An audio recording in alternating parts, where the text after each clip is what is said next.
This podcast is sponsored by Kadan Kadan. Kadan Kadan is a new groupage app that allows you to share space within a shipping container so that you can save costs when it comes to your logistics and transportation. Visit kadankadan.com to learn more or visit the Instagram page Kadan Kadan Official.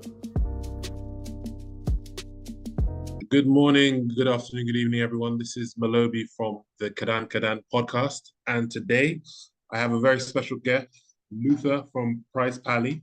He's going to talk to us a little bit about his company, what they do, and how they're really changing the landscape when it comes to food delivery and all sorts. So, Luther, welcome to the podcast. How are you doing today?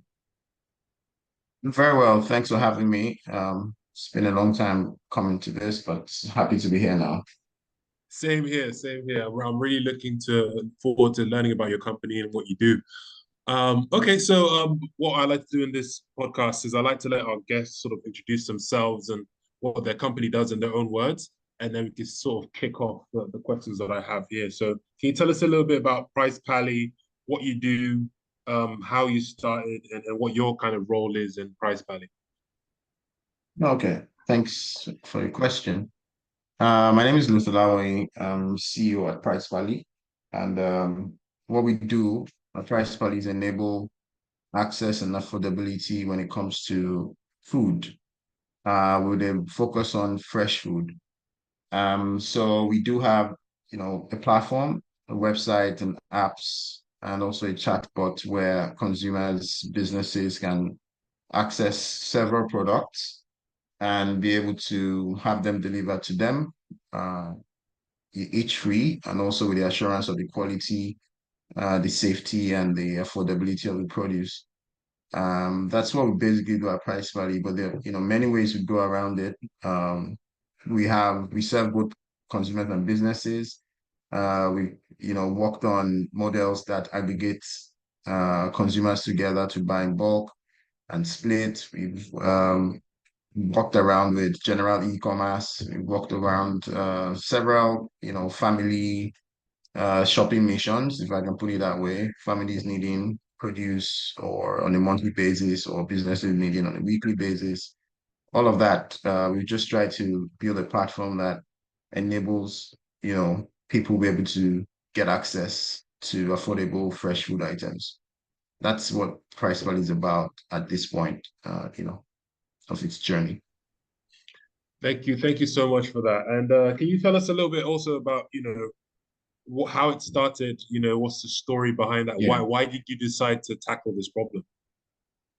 Yeah, thanks. So around 2018, 19, I, just I was running a company before then, and things had gone very well with the company. The process had become boring because it was, the process was all there, and there was almost not no need for me in a sense. So I got bored and wanted something else. Then in that process, I got married, 2018, and it was more like the first time I had to like face, shopping in the market because my wife would want me to follow her there and things like that. Before then, I used to with my mom, but it wasn't as I'm more grown up now. I could see what the problems are, what the opportunities are when we're in the market. And my wife would always take records of our expenses as well. And from month to month, would look at it and see how food was always taking the large share and was always on the increase and things like that. So, and it was just a big headache to get food into the house. And I didn't like, my wife going through all of that. And I didn't want to continue going through all of that as well. So we started looking out for solutions, that could give us that advantage. Was almost none because the affordability wasn't there, even if the delivery was, or the quality assurance wasn't there. So we started looking at it on our own. And I think the main driver was cost. Like, wanted to see how to drive down the cost. And it was just, the typical method that people use, which is buy together, split it, buy in bulk. If you wanted beef, better to buy cow, and all of you share it, you get more value. So it was based on that premise. A friend of mine developed a platform, that kind of like just spoke to that some way, was just an MVP, so to speak. And we kind of like put the processes around it, identified the main sources, identified nodes in that food system that would be of advantage to us. And we kind of like merged everything together and did a launch in some sort of a pre-launch in November 2019, and we got orders the first day we put up the platform. So I knew we're onto something. And from there, we've been growing it, you know, whichever way the consumer informs us, basically. So yeah, that's the story. It was more of a personal experience, and also um experience of people around me and what we thought we could do, and we just tested it out, and we are here today. And I should also add that a friend of mine too, her name is Jumai, she's also the co-founder. Around that time had that service, but without had that kind of service, but without the tech and all of that. So we just kind of like came together, figured something out, and the business started, and it's been growing since then. Well, that's really really good to hear because a lot of the time people tend to work in their own silos, and the fact that you had a friend that was doing something similar and you guys decided to work together, it just shows that by working together we can go a lot further. So thank you so much for that background story. Yeah, And my first, when you talk about your company and telling us what you do, you mentioned that you kind of specialize more on the fresh food side of things. And yeah, as someone that's in logistics as well, my alarm bells start ringing because I know there's a lot of yeah, challenges dealing with that kind yeah. of stuff. So how has that been, working with fresh food? What have you learned in terms of working in that particular niche in Nigeria? Well, so I've learned a lot. I think I was particularly drawn to that because that's the hardest part of grocery. That's where it's most challenging for everyone, even the consumer without our kind of service. That's what people find most. I mean, wives and mothers who have to like do this on a monthly basis, that's what they find most terrifying. So there was that urge to want to solve that because there's a lot of promise on that. So that was the main driver. But what I've learned so far, I mean, it's a lot. And um, I probably can only speak of some lessons and not every other thing because most of every other thing is more like a trade secret now because we now have a lot of people trying to do this and all that. Um, so I mean, there's a lot. I think first lesson will be uh I'm trying to be careful to choose my words. First, Yeah, go ahead. first lesson is it's tough. You have to be prepared for that. So I see people in the space now who, given what is happening right now, are kind of like just bouncing out, like not doing this anymore. Because of what's currently going on now. But you know, with the past experiences that we had, we kind of like expected this, although not at this magnitude. So the first thing I'll say is what I've learned so far is it's the toughest part of grocery. Two, it's it's a local, it's an it's what's the word now?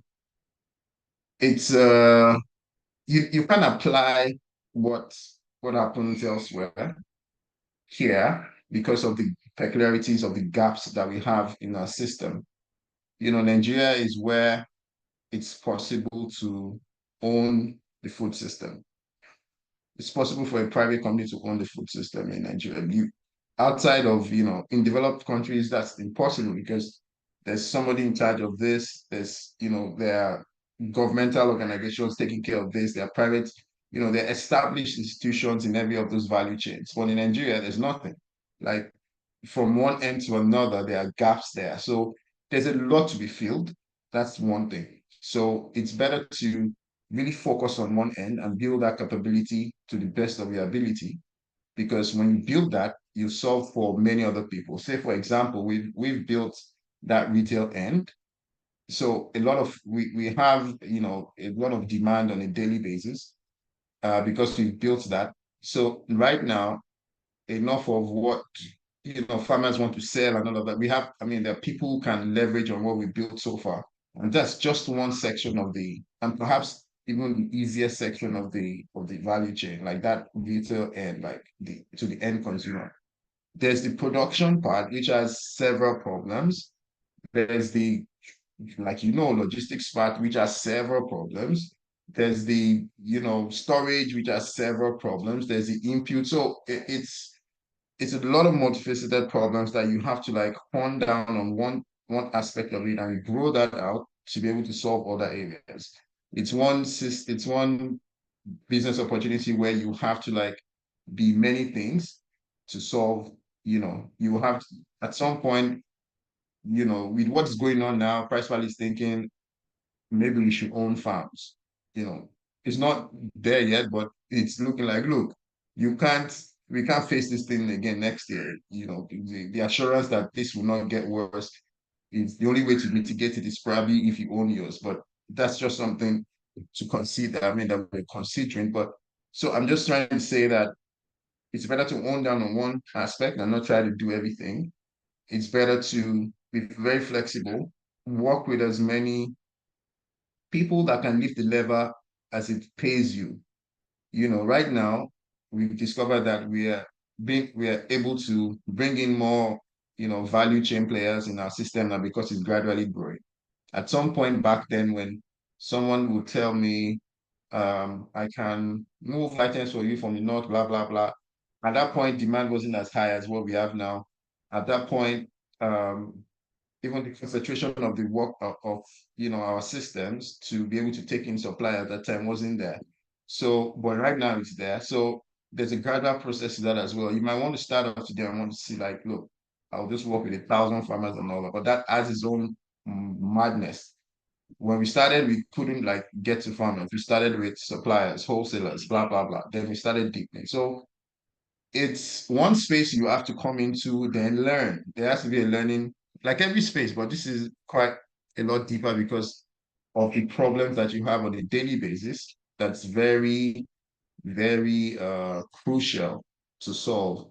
Otherwise, you wouldn't be able to like, get to the next thing. I know I'm saying a lot. It seems like I'm rambling a lot, but that's how scattered these problems are. So um, lessons are on a daily basis. Another one, which is kind of like a gem that anyone could hop on, is the problem is localized. You have to work with locals. You can't. You have to work with locals the way locals work and improve that. You can't say, for instance, um, for example, I see people who would not. At some point when we started as well, we wanted um, to take in items with crate. I mean, tomatoes with crates, which is an ideal thing to do. But at that point, we were missing out on quantity, even though it pays us at the end of the day because the tomatoes come in, more secure per crates. But we discovered the people who use baskets are, they lose part of their produce because it's all matched on each other. But somehow, some way, they are able to get more volumes out eventually because we can stack as there are only a little number of crates you can stack. There's a lot of tomatoes that they stack on themselves and all that. And it looks stupid, but at the end of the day, at the volumes we were doing then, it didn't make sense for us to, do that. But right now, if our volumes increasing, the only smart way to go about it is use crates, right? So it's just you have to learn. Like depending on the produce, depending on the value chain, there's a lot of lessons. And the problem is that these lessons are not documented. So you most likely have to like do that on your own or talk to people. That's where the local place comes in. You have to like talk to these guys that have been there over the years. Just don't look at them like you think I don't know what I'm doing. I'm bringing something new. Your new thing might not work, you know. So it's a lot. I don't even know if I answered it well, but it's a Yeah, you crazy did. space. It's a You crazy did. space. And you kind of summarize it quite well because at the end of the day, you're going to start with one part of the value chain, but as Yeah, you get deeper into that value chain, you see all the different other challenges along the way, yeah, and you learn, you pivot, you speak to people, you improve, you lose money, you make money, and yeah. it's just how the thing You goes, especially in you even Nigeria. have to prioritize. You even have to prioritize the next solution you want to solve. Mm, You even when you discover, okay, I'm doing this now, and this I have this so challenges. You better look at those challenges well and choose the one that gives you the most value. Otherwise, you try to do everything else and nothing works, and you think nothing works. But if you take it, it's more like bits and pieces. Many hmm people can come to the market now, and because consumers want everything, and consumers want to be able to get all their produce and blah blah blah. But it might turn out that look, consumers are really focused on just the select few of produce, and you better start with those and grow before you say you're giving them everything and nothing works. It's a lot of stuff.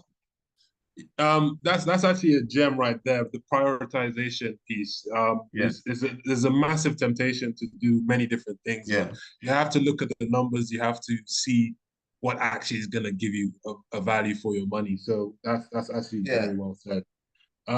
Okay, so in terms of, there's different parts, like you mentioned, there's different challenges in different parts. So right now, are you guys doing your own delivery with your own vehicles, or do you work with partners? The reason why I ask this is that maybe someone is might be in the space and might want to partner with your company. So I'm trying to see where people can actually plug into Pricepally. So do you own yeah. your own trucks and vehicles? And like you said, you don't own your own farms for now, but where can people like work with Price Pally if they wanted to? Yeah, I mean, there are many areas. What happens is most of the time we kind of like batch when we need those things. Like for instance, right now, the volume at which we do for our partners, we use third party for our last mile delivery.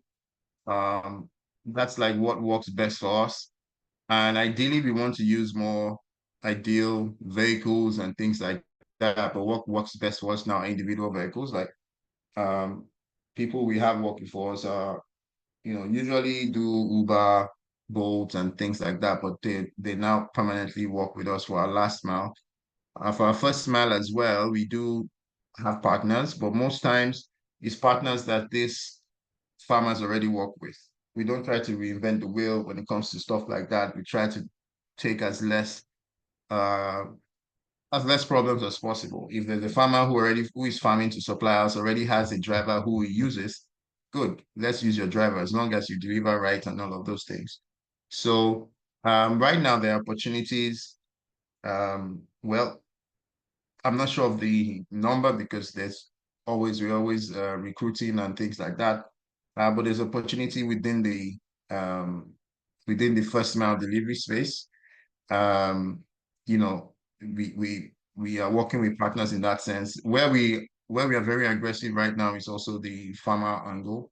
So farmers, wholesalers, we're very aggressive in that, looking out for partners who we can commit to and who can commit to us because it's not been easy getting that commitment, from farmers, especially now that food is scarce. Everybody's going for, even though they signed agreements and contracts, they go for whatever they see is a better offering sometimes, which is not the ideal way to do business, right? It's better to have the partner to go through thick and thin. When it was good, then they stuck with us. Now that many of them have eloped, so there's opportunity there. There's opportunity to partner with us, even supply. So we like to work with small businesses that are producing stuff, packaged food items that are NAFDAC registered. If you have that, we most likely can put it up. Where we have a challenge now is that we can't until we understand or we have um, repeat buying for that particular product. We can't pay you ahead for your supply. You have to wait 30 days after you supply to get whatever has been bought. That's what we can do right now, given the economy and stuff. We work with, people, I mean, egg suppliers, things like that. But the time we always do have, so it's like first come, first serve. People write to us, we check them out. If they qualify, bring them in. Until that demand exceeds that supplier, we don't take in another supplier. But we never know. Right now, we have a couple of suppliers for our palm oil, and that's because the palm oil comes from different, areas in Nigeria, and there are people who prefer the palm oil from the east than the one from Ondo and stuff. So we have palm oil from this place, palm oil from that place.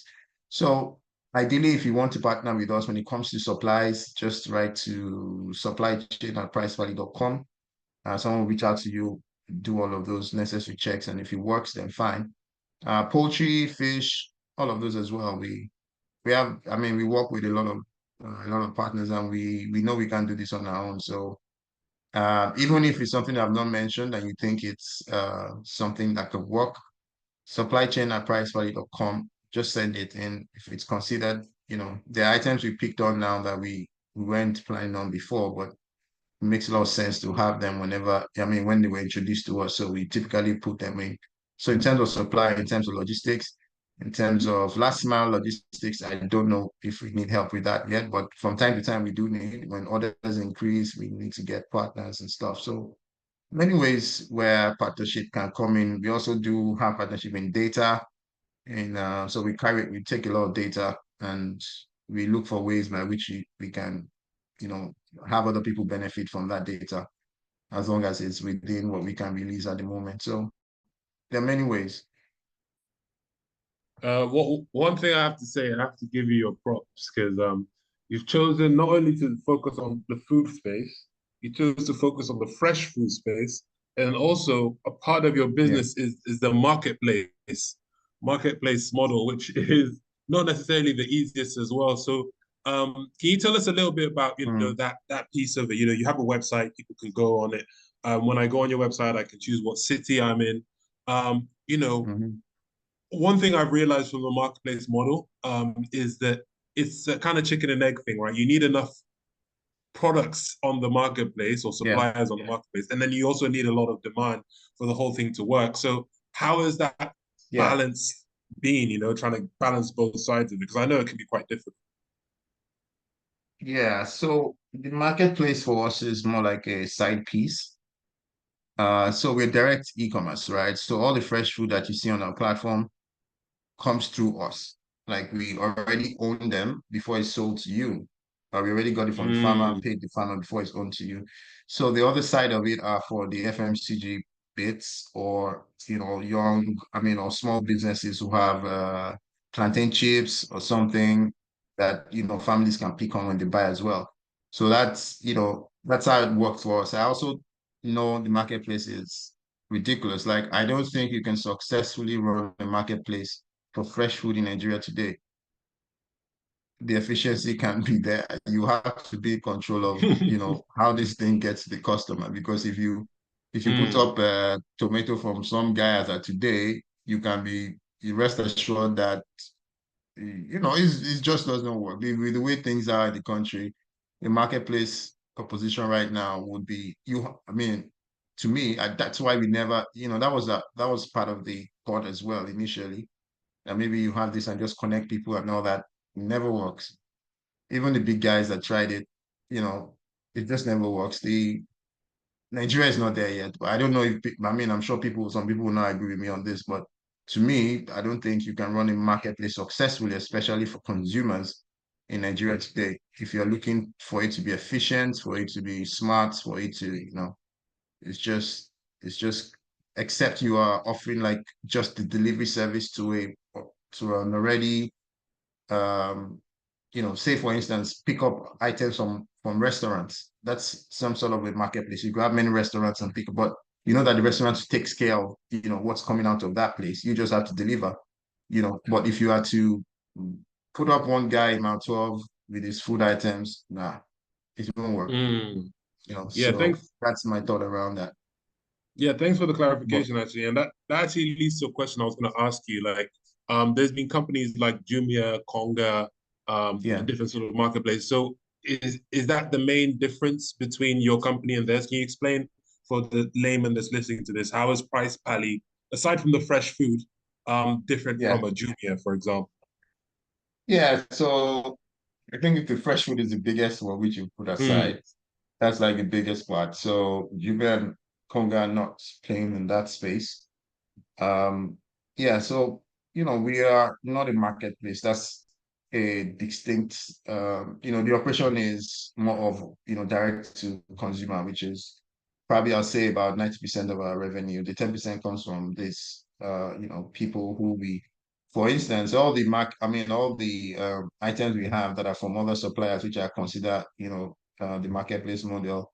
Um, are warehouse with us. So you bring your products to us, it's with us. So when the customer comes for it, we pick it and put it in a bag and ship it out.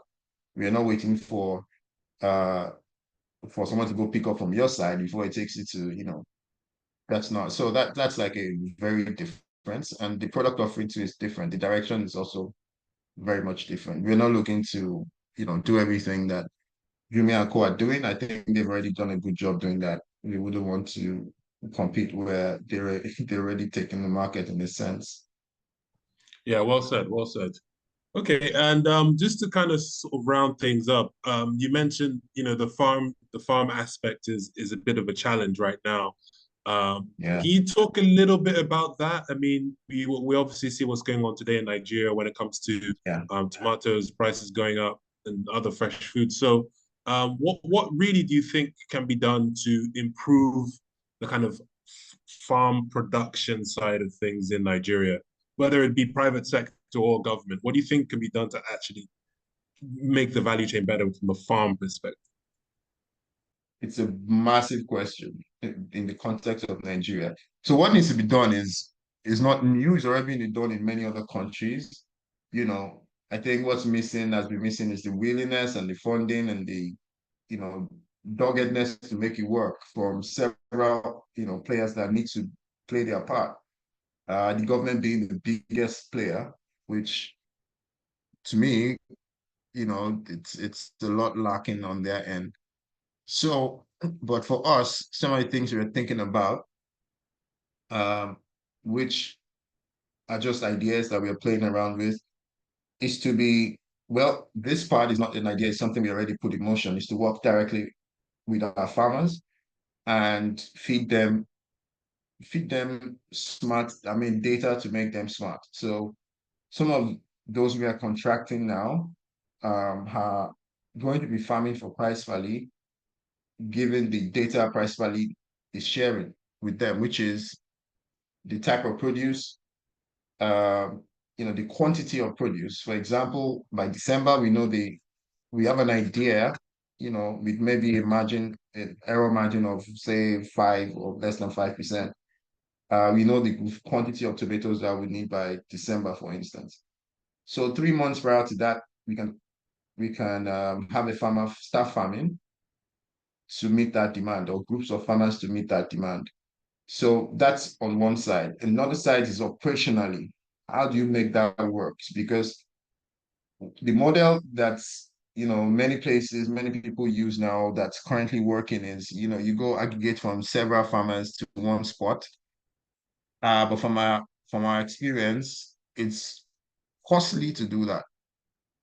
Farmers are scattered. Even if you have them in courts, they're scattered across many regions. For you to get to this one, it's a distance. For you to get to that one, it's another distance.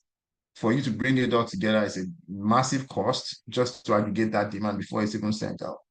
So why don't we have, you know, and everybody I'm talking about this, I hope the government would be able to like lay the foundations for it, even while the private sector is doing the best they can, is to have farm layouts where you have dedicated farmers farming for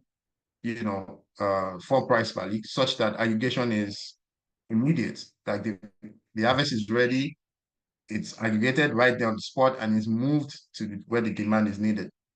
That way you're able to cost a lot of cost and you're able to bring a lot of efficiency, which is what the system needs. So right now, like everybody's saying, like, yeah, there's a shortage in production, but I can tell you for sure that the shortage is not as bad as the price is, right? So you have people in the north now who normally would sell to their nearest source, waiting for what Lagos is saying. they're tapping into what Lagos price is like, and they're basing it on that price, which is wrong. And there are many factors in Lagos that makes it that price as well. You know, there are people who are controlling that, who are taking advantage of that in a sense, although they're doing their job. And sometimes I don't blame them because this job is actually for governments or, organized institutions to take care of, which is around pricing, around even the aggregation. So a lot of middlemen, which we in Nigeria at some, we kind of like call the problems of the system, are not exactly the problems in the sense that they carry all the risk. Like they go as far as the market to go pick up whatever. If something bad happens to them, that's the end. If the tomato gets spoiled, that's the end. There's no insurance, there's nothing for the guy.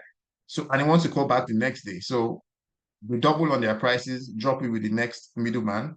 The middleman next one too picks it up, takes some risk to transport it all the way to maybe somewhere closer to Lagos and takes his own price, and someone picks it up from there or however it is. Those guys take all the risk. So times when they kind of like inflate prices and all that, you really can't blame them. So those are gaps. If there was for instance, I was speaking to someone recently who gave, brilliant ideas to how, the government kind of like waste a lot of money. For example, many farmers enjoy, especially up north, they enjoy a lot of subsidies, like fertilizers and stuff. Government do give them. Like a lot of them enjoy that. They enjoy land, they enjoy, quite a number of things. But what happens at the end of that? There's no there's no accounting for the fertilizer you gave because the food harvest is ready, the person is looking for the best price and it pushes it. The government who has provided that uh, fertilizer can insist that, look, this supply has to be to this region. This supply has to be at this price because we know that we've supported it with this amount of money. So all of that is missing, right? So there's no anybody just taking that. Everybody says advantage, yeah, but that's what the system allows. That's what we are, why we are where we are. But there's a lot that can be done we got in respect to all these areas, like the logistics, there's a lot that can be done. Um, I don't know why we still don't use rail to move items. And we have rail working in many cities now. You just need to dedicate coaches if you want to reduce the cost of food in Lagos today, move it by rail. If that rail is not working, fix the rail and move the fresh produce by rail. You will get, compared to how we move it now from, say, from Jos, you spend close to a day before it gets to Lagos. If you're able to have rail from Jos to move it here, you take less than that time.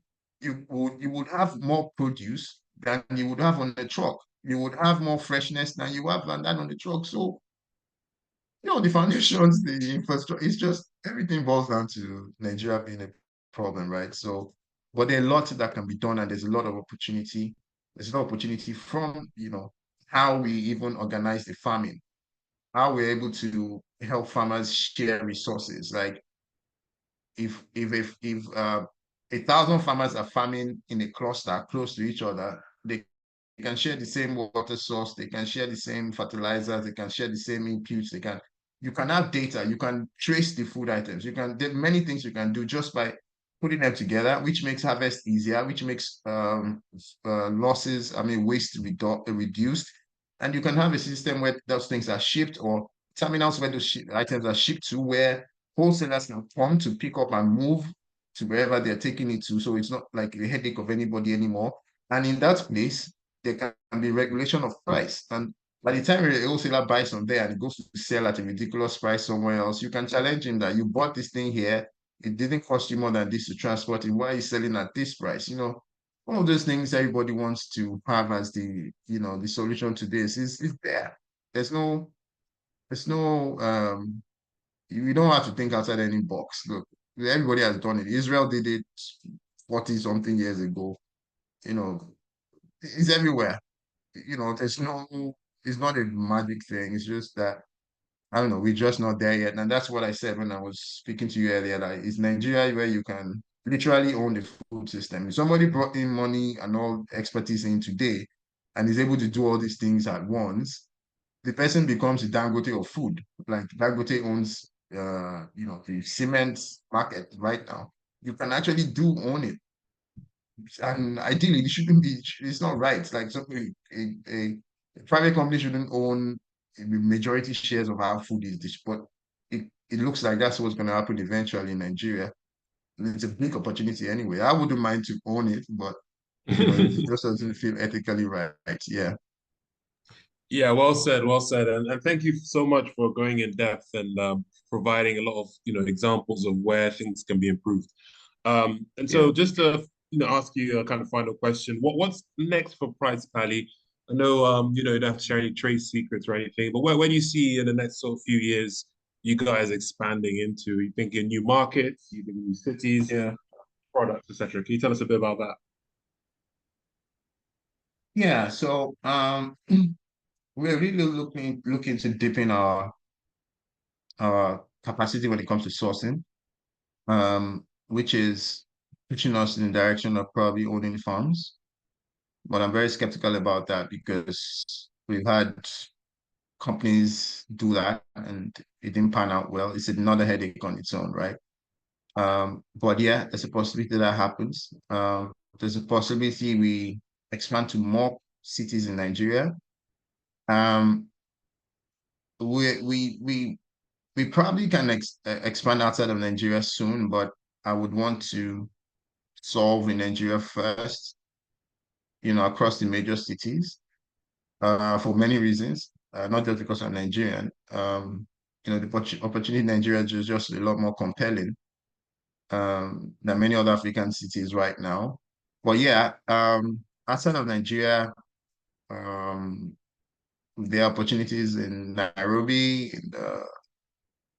It looks like Nairobi will be an easy thing, an easy click because I've been there and it just looks like they are more advanced when it comes to the supply chain, and which will make a lot of things easier. But we're also looking at can't remember this country, it's the French speaking city, similar to Lagos. Wow, the Abidjan, name just flew off my head. French speaking, No, not Abidjan. Yeah, not Abidjan. Senegal, Uh, Dakar, or no, no, Dakar. Uh, if I remember, I'll probably shoot it to yeah, you. yeah. As Yeah, they have a lot. They have a lot of similarities with Lagos. It's a growing massive city, and Oh, uh, Kinshasa in Congo. this Kinshasa, yeah, Oh, yeah, there we go. yeah, and it looks a lot like Lagos, from what I've read. Never been there. I'm planning to. It just has that exciting energy of chaos, you know, that Lagos has. That you want to like see what's possible there. So there's a possibility to do that.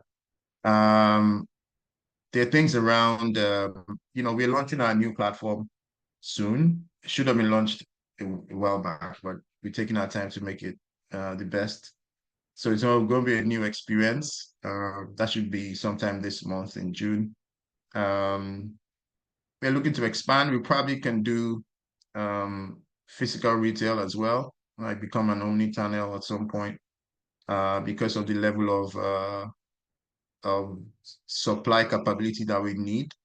Might not The supply capability might need to be pushed to other channels of distribution, which would be like walking stores. So that's a possibility in the future.